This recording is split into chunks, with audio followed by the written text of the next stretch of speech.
Well, hello everyone and welcome back to another video with me, Mr. Cool Place. Now, as we all know, there's a lot of countries on Earth and a lot of these different countries, they have different houses. If you ever travel to a different country, you find out that, oh yeah, the houses look a bit different here. And I wanted to build a few examples of different houses from all around the world and just sort of go over how you can emulate that style, how you can build in that sort of style, of that specific country. So we're going to start off with the first house over here right in front of us, and that is Ireland. And in case you didn't know, I am Irish, so I've been to Ireland a few times.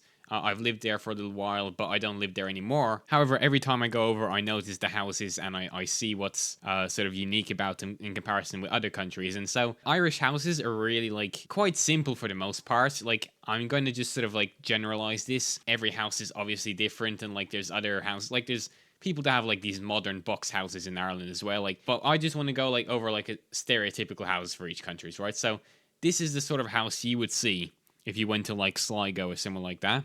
Just like a little bit of a cottage, you can nearly say, something that a grandmother might inhabit. And so a lot of houses in Ireland have hedges. That's very, very prominent in Ireland. Like, just a lot of people just have hedges for some reason.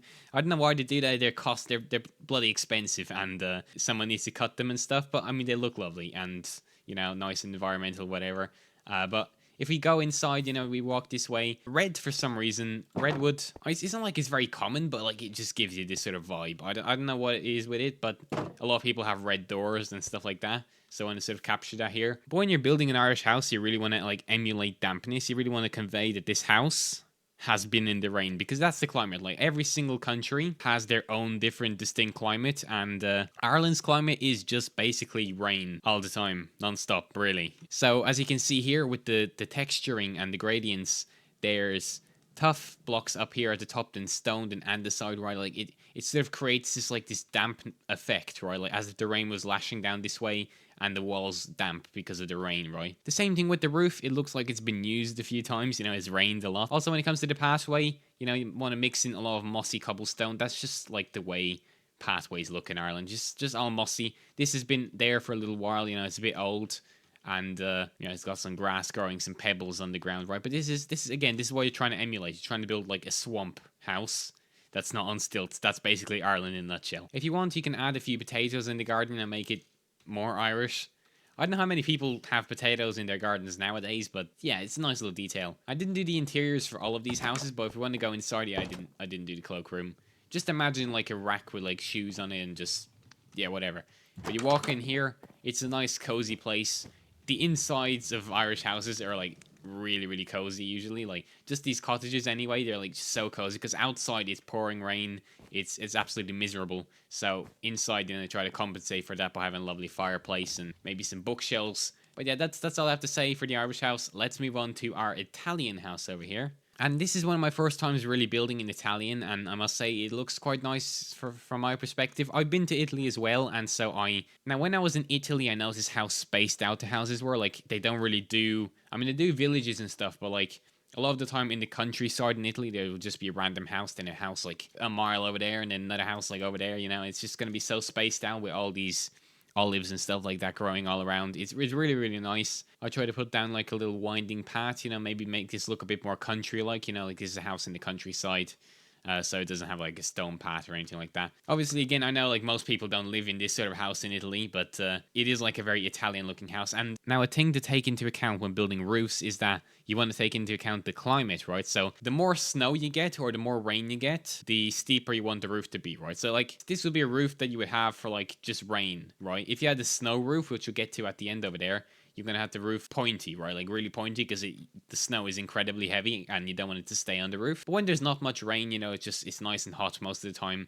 Then a simple roof like that, or even just a flat top, will do just fine. And there's a lot of houses like this in Italy again. And they also have, loads of vines growing on them like the older ones do. And they have these massive doorways, as in like some of the houses nearly look like barns, because they like to keep their stuff in there, like traditionally tractors and things like that would be kept in there, maybe horses in the stables or whatever. So they have these big sort of barn looking doors, and I really like the way the houses look. Also have lots of tiny windows, I've noticed that.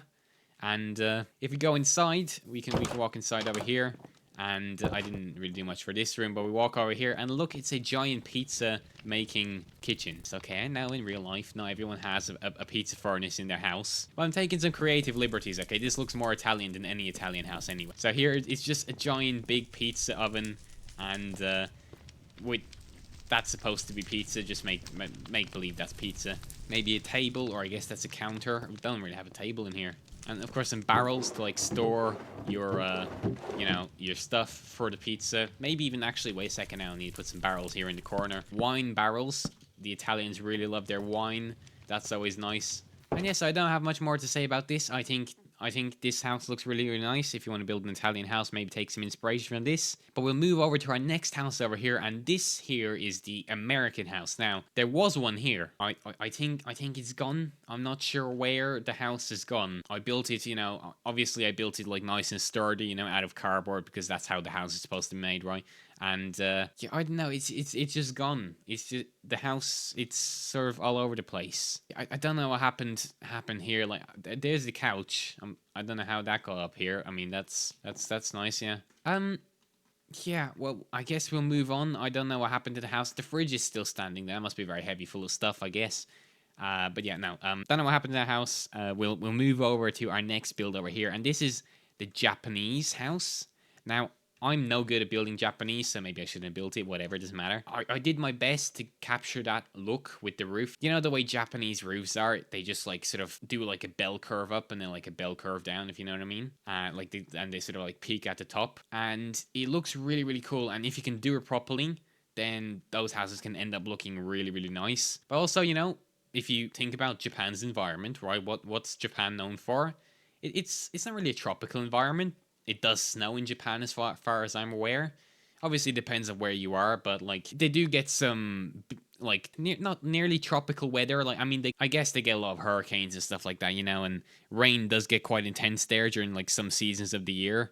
So the roof would make sense. But like Japan and China, like those places have really, really distinct roofs. Like, I'm not really sure I can explain why they do this. It might just be really nice looking. Like, I mean, that it could just come down to art. Like, these people are like on a whole nother level when it comes to making things look beautiful and like organic and stuff like that. I mean, just think about them trimming bonsais and folding papers. Like that's the culture over there, and this is what the houses end up looking like. Also, like very stereotypical Japanese colors. You might want to use like this sort of prismarine blue. Maybe some, of this mangrove red and white, of course. This sort of combination seems to occur a lot, so that's cool. And then, of course, the cherry blossom is very, distinct to Japan. Might build a nice cherry blossom tree here or something like that, that would be cool. But yeah, that's all I have to say about the Japanese houses. I'm not an expert on them. I didn't do an interior for this one. I apologize. But yeah, we'll move over to our last example over here. And this here is a Polish house. Now, I've been to Poland many times, and I've only really been to like the part where the high Tetra mountains are. So like this would be like a mountain cabin, and this is not really distinct to Poland. Like you'll find these in Slovakia, you'll find these in Russia, you'll find these in most of Central Europe, Austria, Switzerland, Italy even. Like you'll find these sort of cabins in the mountains just about anywhere. But I've really noticed it when I went to Poland. Like a lot of houses just around that area seem to have like these peaked roofs, and I need to put some flag up there, so I chose Poland. But yeah, again, this house is sort of what you'd see like in the mountains where there's a lot of snow, right? So again, as I mentioned at the start, a very pointy, steep roof is what you want for snow, just because you don't want the snow to stick to it, right? Like, so as you can see here, whenever you're building this sort of house, always make sure to put like snow piles on the side of it, as if like the roof, it all fell off the roof, right? So there's a snow pile there, there's a snow pile there. Also, another really cool build trick I would like to show you here is that use signs and logs to create like this sort of log cabin sign thing. It looks really cool. It looks like the logs are smaller than they actually are, because you're sort of dividing them in two.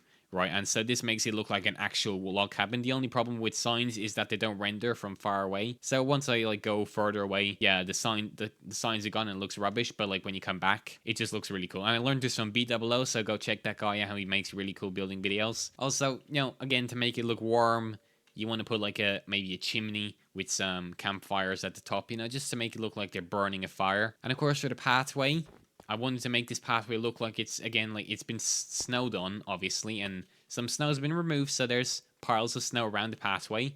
but it's still white. Like the pathway's diorite and calcite because you can't completely get rid of all the snow, right? Like maybe it's just like frozen to it, or maybe that's just like people stepping on it. Like maybe it snowed again.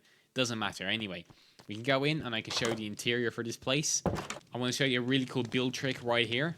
The new copper bars are really, really good for this because you see you have the regular iron bar color.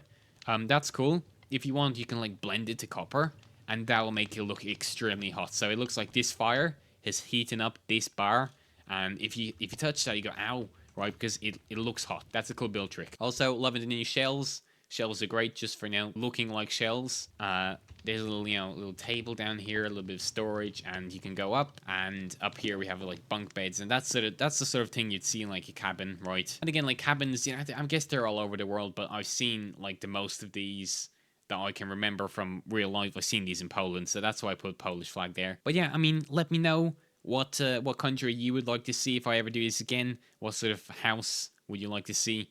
I hope you enjoyed this very educational video, and I'll see you again in another video. Bye bye.